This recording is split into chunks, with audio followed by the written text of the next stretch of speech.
Il est 22h.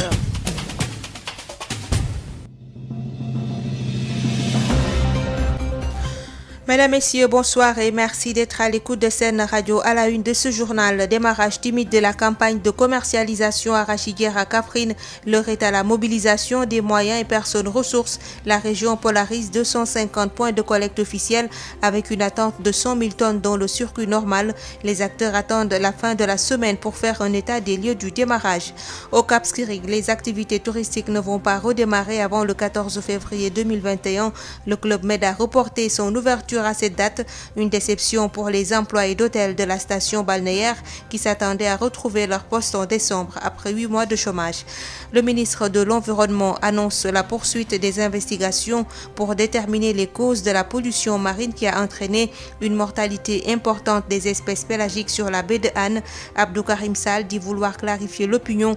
Il a précisé ce lundi le lancement à Tivaouane du projet de gestion des déchets plastiques et des eaux usées. Le contradictoire se penche sur le démarrage de la culture de la campagne de commercialisation de l'arachide. Info Santé va boucler cette édition mise en onde par Alassane Ouatt. Sud-Nuit. Marie-Rosalie Ndiaye.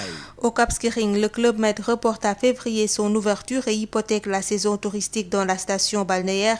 Les milliers d'employés d'hôtels qui sont en chômage depuis avril sont dans le désarroi. L'économie du département d'Oussouye qui dépend du tourisme est aussi en danger. Ben Michel Kanfoudi. Après 8 mois de chômage, les employés d'hôtels de la station balnéaire du Cap Skirring nourrissaient l'espoir de retrouver leur poste en décembre.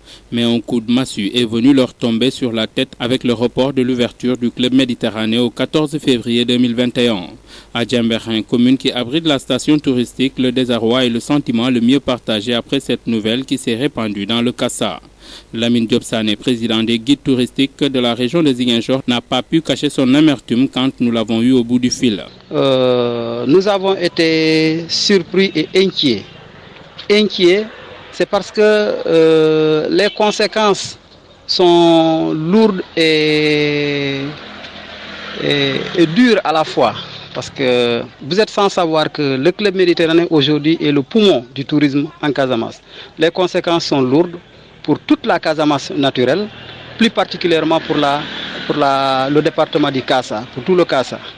Donc c'est difficile, il y a un désespoir total pour les populations de la Casamance. Au-delà du tourisme, c'est toute l'économie du département d'Oussouye, voire même de la région de Ziguinchor qui est en danger. Le maraîchage, la pêche et l'élevage qui ont connu un essor ces dernières années vont essuyer un grand revers faute de marché pour écouler leurs produits avec la fermeture des hôtels. Le tourisme est une activité transversale. Si le tourisme ne marche pas, les activités annexes vont tous être paralysées. Aujourd'hui, nous avons vraiment tout le poids de cette mauvaise nouvelle sur la tête. Les populations de la basse Casamance ne savent pas sur quel pied danser. Où est-ce qu'il faut quand même peut-être aller pour pouvoir quand même trouver une solution à leurs nombreux problèmes. À Cap Skirring et environ, c'est un lendemain incertain qui attend les populations qui vivent de l'économie du tourisme. Ben Michel Kanfoudi, Ziguinchor, sur FM. Démarrage de la campagne de commercialisation de l'arachide dans la région de Kaffrine. 250 points de collecte sont officiellement prévus. L'objectif de collecte dans le circuit normal est de 100 000 tonnes, dont 75 000 pour les huileries et 25 tonnes destinées aux semences. 50 000 tonnes sont estimées dans le circuit parallèle. Une campagne de commercialisation timidement entamée. Samba Ndaoutal, le chef de la direction régionale du développement rural de Kaffrine, avec Mamadou Kamara. La campagne de commercialisation a démarré officiellement. Au premier jour, il faut dire que les opérateurs sont dans l'organisation parce qu'une campagne exigeante en moyens matériels, en ressources humaines, en ressources financières. Donc ils sont dans cette organisation, c'est-à-dire la préparation des ressources humaines, la mobilisation des gérants, la mobilisation des personnes de sécurité, les ressources matérielles. En termes de mise en place d'un point de collecte, il y a des moyens matériels qu'il faut avoir pour pouvoir démarrer. Mais aussi, surtout, le plus important, ce sont les ressources financières. Les opérateurs, ils ont des partenaires. Donc au démarrage de la campagne, campagne, il travaille à la mobilisation des ressources financières parce que ce sont des milliards qui sont mobilisés. Rien que pour les semences, ce n'est pas moins de 12 milliards qui sont mobilisés, sans parler maintenant de l'huilerie. Pour cette première semaine, donc, ils sont dans la mobilisation des moyens, mais n'empêche, étant donné que la plupart des opérateurs sont aussi des transporteurs, ils utilisent parfois leurs camions pour démarrer d'une certaine manière, pour pouvoir collecter une certaine quantité qu'ils vont acheminer au niveau des usines. Mais néanmoins, nous attendons vraiment la fin de la semaine pour avoir la situation du démarrage. Nous avons 250 points de collecte officiels. Ici à Kaffrine, nous attendons une collecte de 100 000 tonnes d'arachide dans le circuit officiel. Mais en plus du circuit officiel, il faut reconnaître que le circuit parallèle est très actif. D'après nos estimations, c'est pas moins de 50 000 tonnes qui va vers Touba. Parce que Kaffrine est frontalier avec Touba. Touba est très adossé à Kaffrine. Khelcom fait partie du département de Malem Hodar. Darou et tout ça, ce sont des zones de forte production et qui sont très adossées à Touba. Donc c'est une région qui joue un rôle important dans la campagne de commercialisation de l'arachide. L'Union nationale pour la promotion de l'agriculture durable a mis en place une coopération dénommée Société nationale des coopératives pour la promotion de l'agriculture Sonaco-UNAPAD. Objectif, participer à la revalorisation de l'agriculture et assurer l'autosuffisance alimentaire.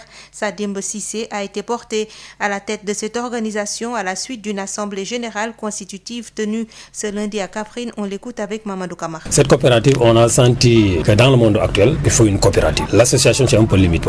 Si vous avez une coopérative, là vous pouvez étendre votre nom sans notre domaine d'intervention, nos activités de génération de revenus et aussi pour mieux attirer l'attention des partenaires au développement, mieux encore travailler avec l'État du Sénégal et des banques pour mettre en œuvre l'idée et le programme que l'UNAPAD a. Il faut qu'on installe une coopérative dans notre sein et pour permettre aussi aux producteurs d'en bénéficier sur les retombées de cette coopérative. En termes de bilan, l'UNAPAD a fait des progrès. On a pu vraiment vulgariser nos activités. On a pu mettre en exergue les programmes de l'UNAPAD partout dans les localités les plus reculées. On a structuré l'UNAPAD à la base, dans les départements, au niveau des régions. On a aussi obtenu des semences certifiées au niveau de l'ISRA pour faire la démultiplication pour avoir notre capital semencier. L'UNAPAD prône pour l'autonomisation de ses membres en intrant dans le cadre général. On a obtenu de ces semences-là, on a choisi des multiplicateurs de semences dans des localités bien ciblées en tenant compte de la pluviométrie pour prétendre avoir notre capital semencier. Le plus important aussi, on est allé rencontrer des partenaires au développement, on a vulgarisé les idées de l'UNAPAD, on a un plan stratégique, donc l'UNAPAD a fait des progrès, on a beaucoup fait pour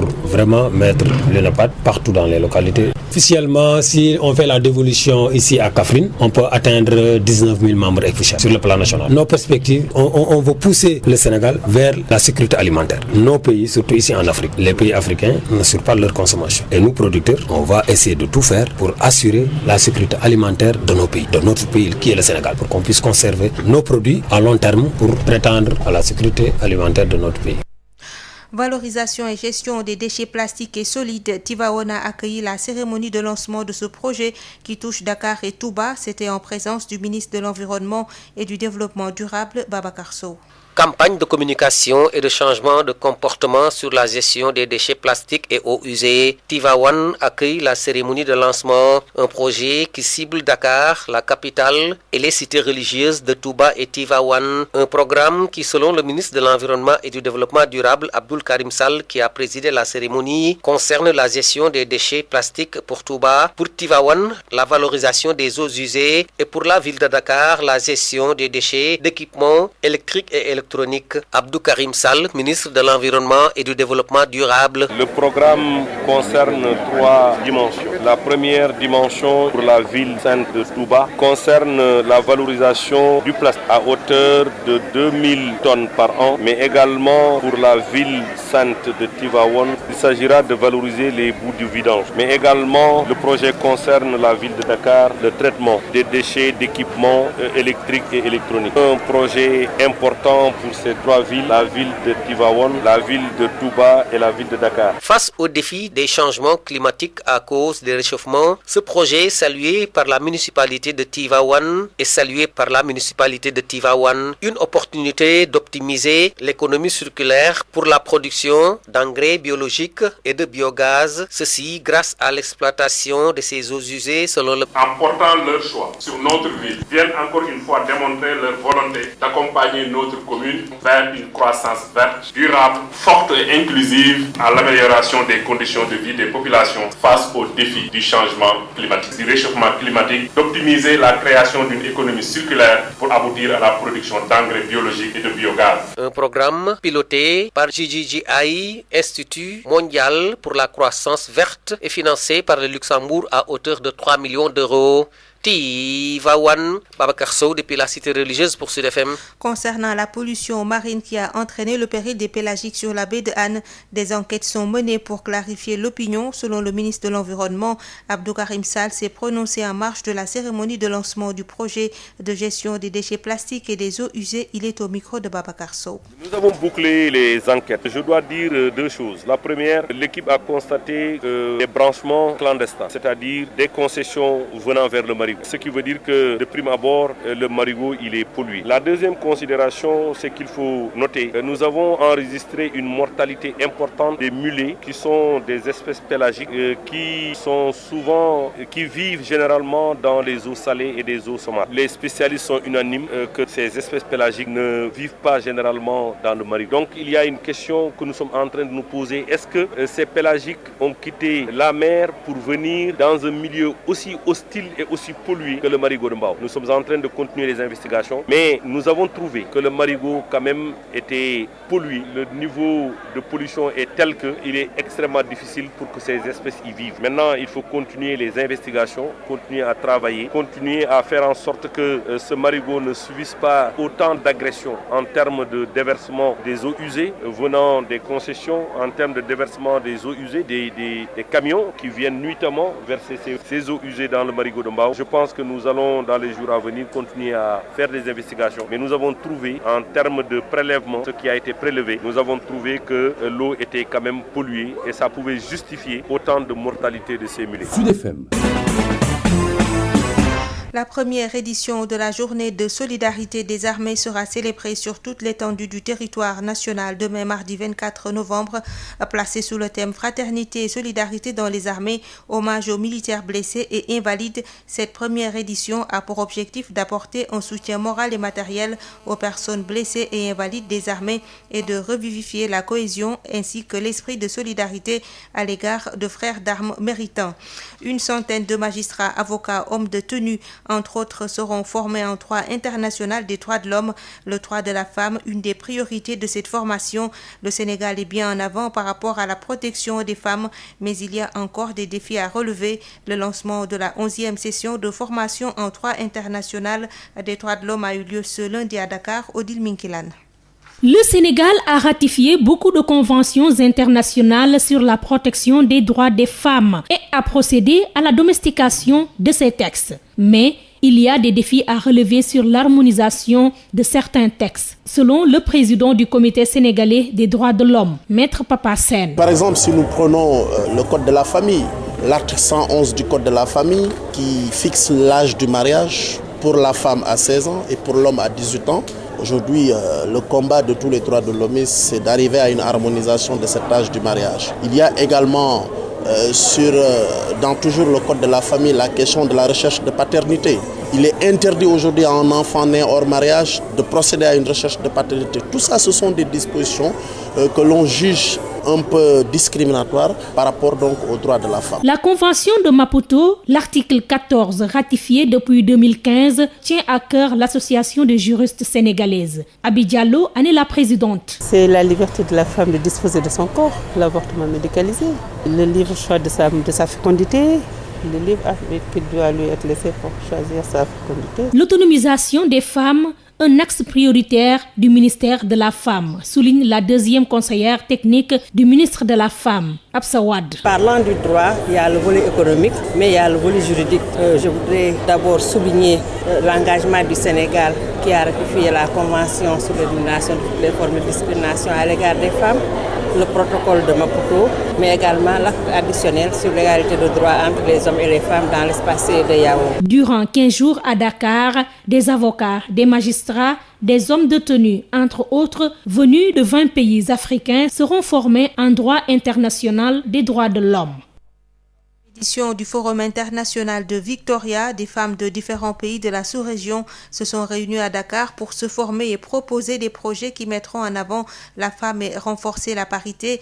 L'objectif de ce forum de Victoria initié par des hommes, c'est d'interconnecter les femmes leaders de l'Afrique. Fatou Sarsow, présidente du caucus des femmes leaders du Sénégal, au micro de Hadissel. Le forum de Victoria, il faut le saluer. Ce sont des Congolais, des Ivoiriens, deux groupes qui se sont mis ensemble pour s'emparer de cette question parce que c'est leur propre histoire personnelle à côté de leur mère, leur propre cheminement qui les ont amenés à comprendre. Mais c'est aussi des banquiers en fait. M. Goga est un banquier qui les ont amenés à comprendre que le destin de l'Afrique ne peut s'accomplir de manière positive sans la prise en compte de l'ensemble de ses composantes, essentiellement des femmes.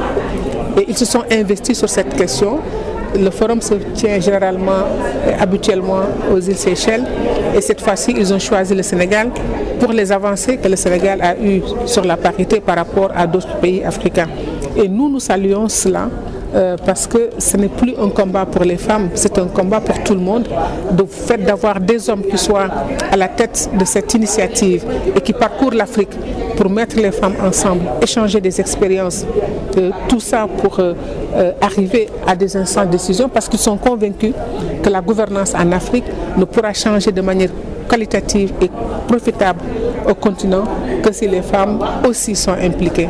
Donc le forum de Victoria qui se tient ici pour la troisième séance à Dakar est aussi un honneur pour nous parce que c'est le caucus des femmes leaders pour la parité que je dirige qui a été choisi pour conduire le processus ici à Dakar. Et nous avons amené, en tout cas, parmi les femmes qui comptent dans ces pays. Et nous espérons que nos collègues qui nous viennent des autres pays, donc ils viennent du Libéria, de la Côte d'Ivoire, du Gabon et de la RDC, repartiront, en tout cas enrichis, et que nous aussi, Sénégalaises, nous en tirerons aussi profit et que l'essentiel des aventures vont se faire pour le futur, parce que le Forum de Victoria, son rôle, c'est de créer des liens à travers l'Afrique entre les femmes. C'est une stratégie de territorialisation des recrutements qui va désormais s'opérer pour éviter que des ressources humaines ne refusent d'officier dans les structures de santé des régions périphériques. C'est ce qu'a affirmé le ministre de la Santé et de l'Action sociale.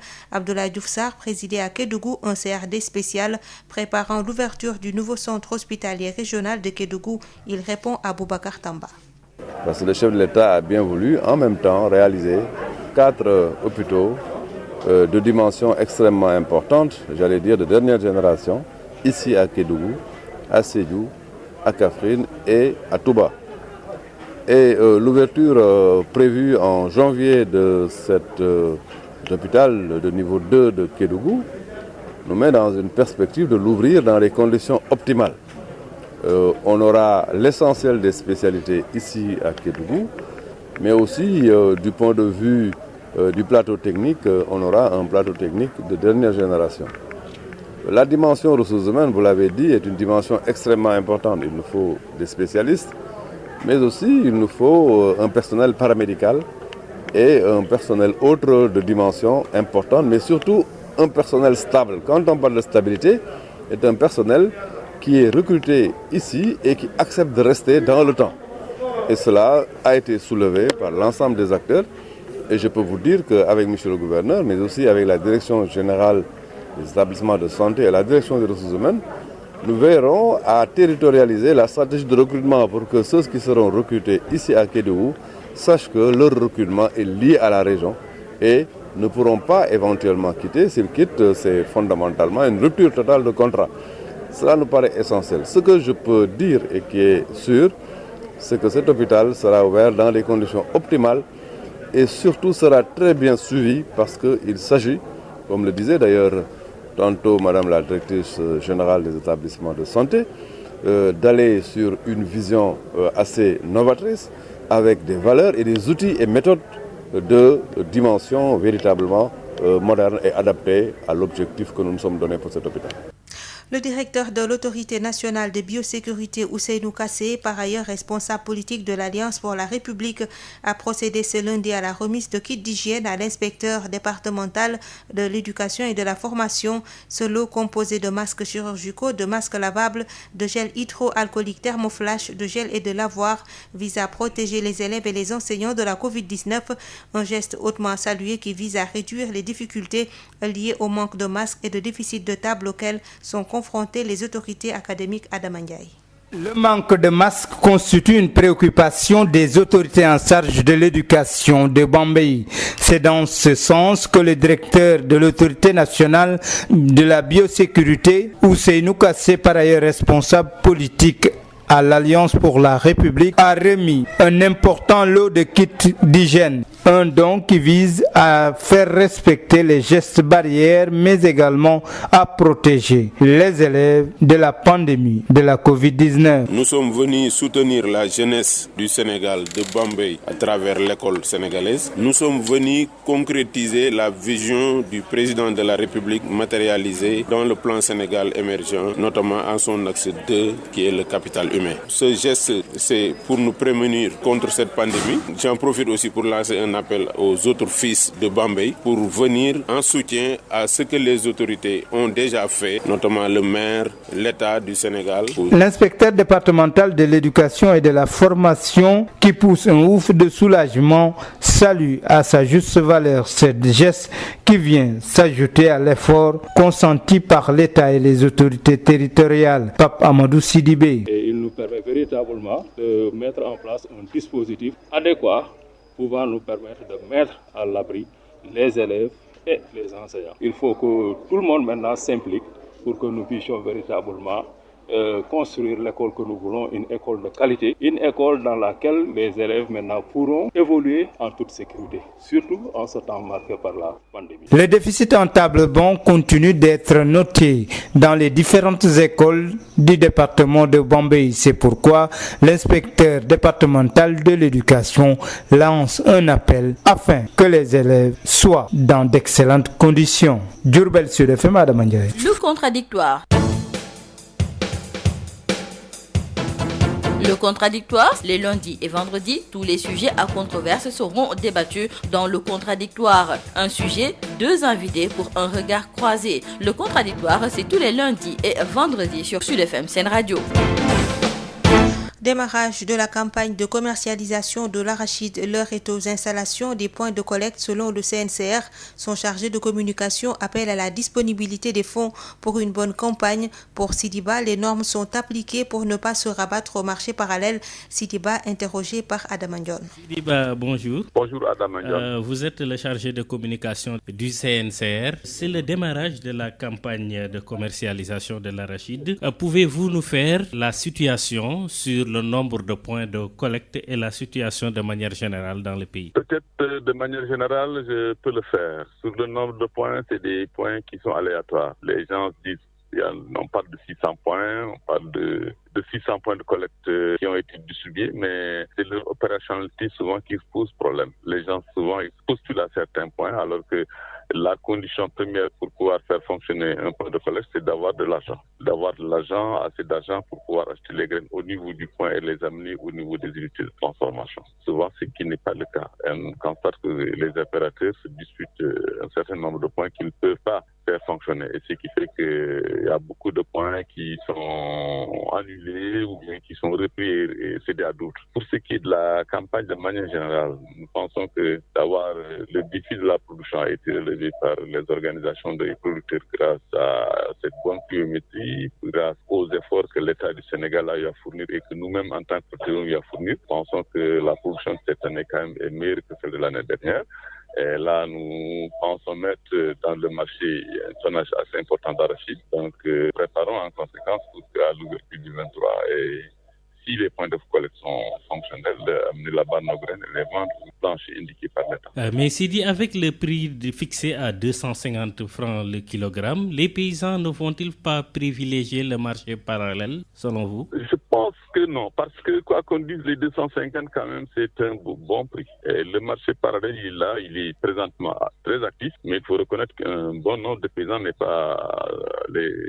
L'écrasante majorité des paysans ne sont pas encore prêts. Je reviens comme ça des champs, mais il y a des gens qui sont en train jusqu'à présent de battre de l'arachide. Donc là, je pense que dans un premier temps, il est très actif, il il achète le kilogramme à 275, mais il suffit que la campagne soit ouverte et qu'on ait une vue d'ensemble de son déroulement, les prix se tassent et probablement s'ils augmentent aussi, ils ne pourront pas, s'ils excèdent 275, ça peut me surprendre dans une moindre mesure. Mais je pense que tout compte fait, si les étudiants ont de l'argent, ceux qui sont dans l'exportation aussi ont assez d'argent, et là je pense que ça peut stabiliser le marché.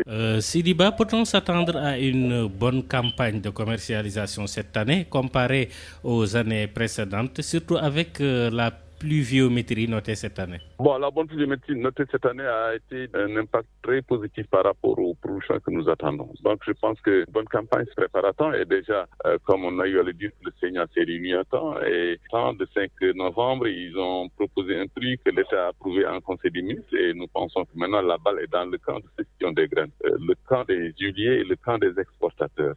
Et le camp de nous, les organisations de producteurs, qui ont eu à signer des contrats avec certains partenaires. D'abord, de respecter nos engagements en payant les crédits que nous avons souscrits au niveau de certains partenaires, que ce soit les industriels ou bien que ce soit d'autres institutions qui sont venues nous appuyer. Et là, je pense qu'il faut rembourser ce prix-là, il faut le payer pour pouvoir garder notre crédibilité auprès de ces institutions. Et je pensais aussi que malgré que le prix soit incitatif, les producteurs que nous sommes, gardons les semences par devers. Il est temps de réfléchir à l'année prochaine. Réfléchir à l'année prochaine, c'est garder ces semences par devers soi.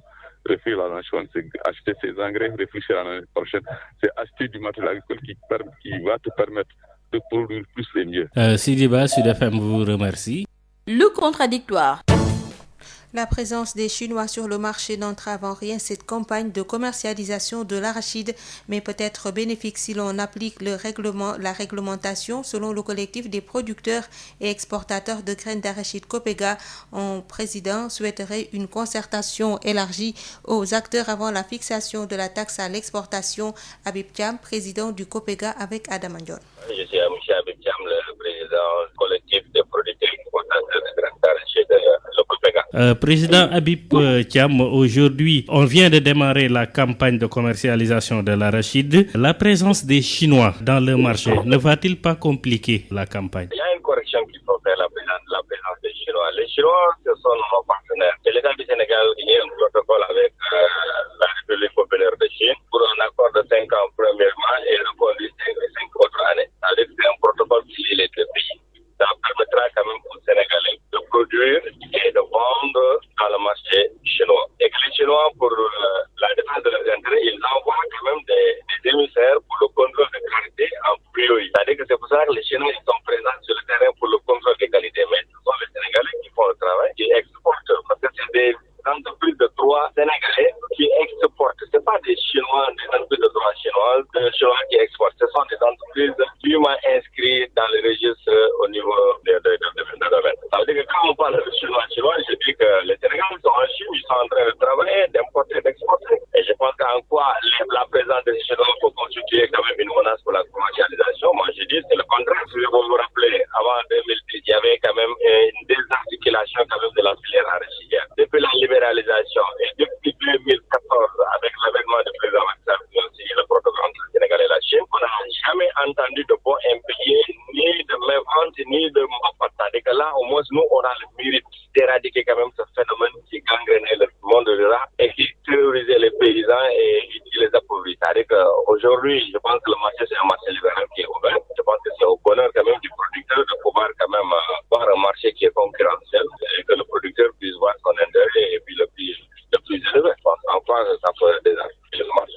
Habib Thiam, il y a une taxe de 30 francs à l'exportation. Vous appréciez ça comment? Oui, mais cette taxe-là, je l'ai dit, je le répète, c'est-à-dire que c'est manque de concertation parce qu'il y a une taxe de 30 francs. Nous, on a toujours dit on n'est pas contre la taxe, mais il faut qu'il y ait une taxe qui est supportable parce que nous, on obéit au marché international. Et que le marché international a des obligations. Il faut être compétitif et rappelez-vous, pas seulement le Sénégal qui produit de l'arachide ou bien qui exporte de l'arachide vers la Chine. Il concurrent qui est potentiel, qui est là, qui est le Soudan, et que le Soudan, il y a beaucoup d'atouts contrairement au Sénégal. C'est pas parce qu'aujourd'hui la demande elle est là et le cours de marché est favorable, mais c'est le marché mondial qui fluctue à tout moment. Et que si jamais que le marché fluctue en défaveur du prix actuel et que le prix s'abaisse, je pense que nous aurons un problème de commercialisation au Sénégal.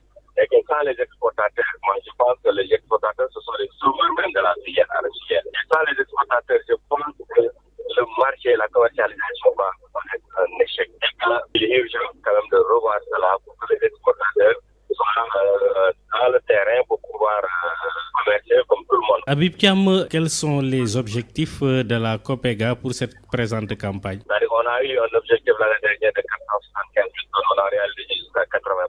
Aujourd'hui, vu la production qui est annoncée de 1,8 million tonnes, nous, je pense qu'on peut prendre notre part jusqu'à 500 000 tonnes d'exportation. Les autres acteurs pourront quand même s'approvisionner correctement par rapport quand même à un prix qui est intéressant qu'on peut offrir aux producteurs. Je pense que nous, on a des équipes de 500 à 600 000 tonnes cette année.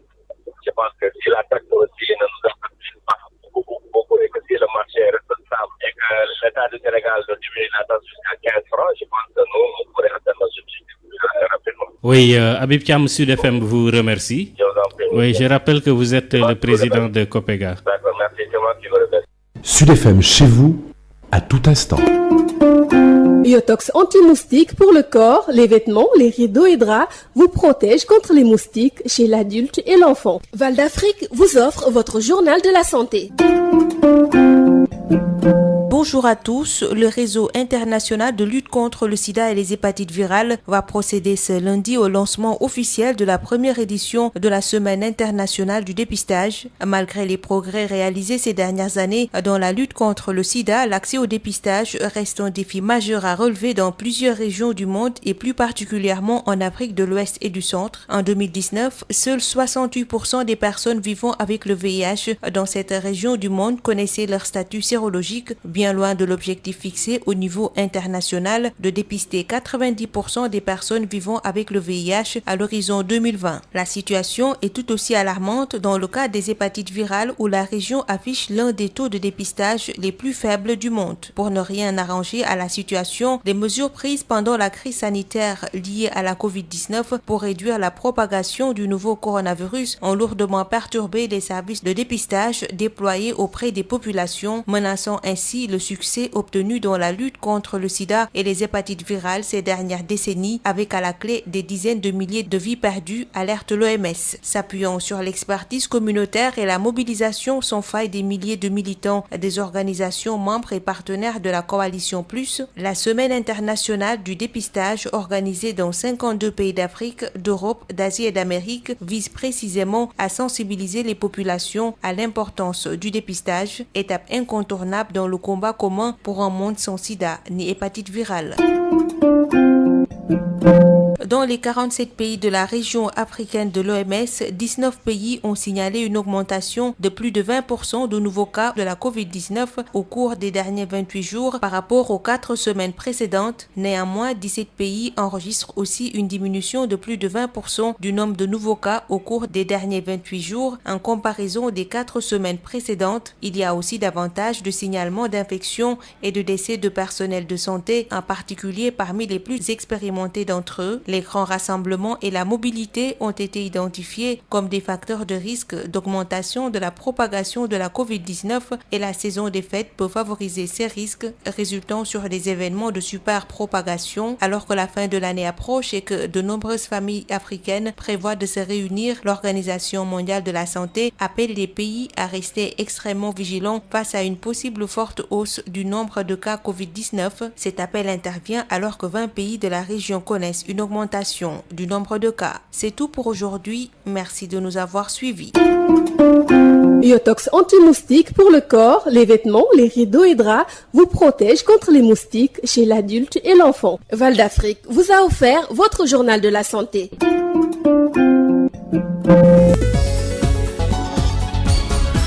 Marie-Rosalie Ndiaye.